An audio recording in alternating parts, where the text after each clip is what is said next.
Hi guys!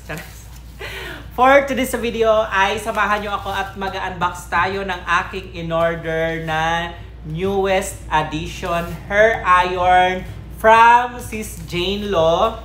So, alam nyo guys, meron na akong hair iron na ganito. Pero tara, tingnan natin kung maganda ba ang hair iron na to at kung ito ba yung ina-expect ko na hair iron na na-order natin.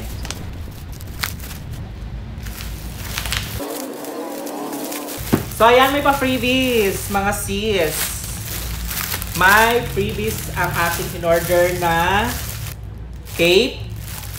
Then, isang set ng crocodile clip. At may kasamang tatlong klase ng tail comb. And of course, ito na ang in-order natin na hair iron. Ayan siya, mga sis. So, dalawa ito, mga sis. So, tingnan muna natin yung isa. So, ayan. Ang in-order ko ay itong Yo Lady na hair iron. Yung maliit na version. Actually, meron na akong na-order nito dati kay Sis Regine. Then, nakita ko nga ito na meron din si Sis Jane Lo. So, nag-ask ako kung pwedeng mag-order sa kanya.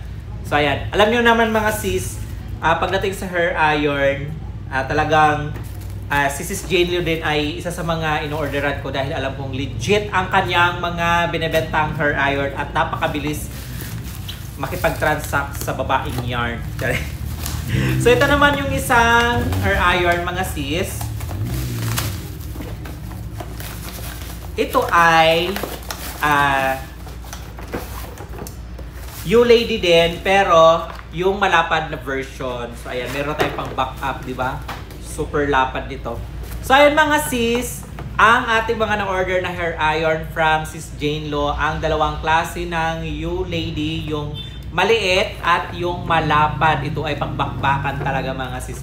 Ito ay lagi naming nagagamit, pero this time itatry naman natin itong super lapad. Ito ay talagang pang-bakbakan sa rebonding. So, kung gusto nyo mag-purchase ng hair iron, visit nyo lang po yung Facebook page ni Sis Jane Lo. Marami siyang binibenta ng mga iba't ibang brand ng hair iron. May You Lady, may MAC. O, dyan din ako nag-order ng MAC hair iron kay Sis Jane Lo.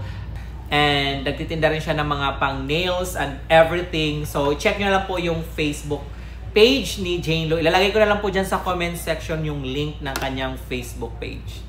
So, ayan, thank you so much!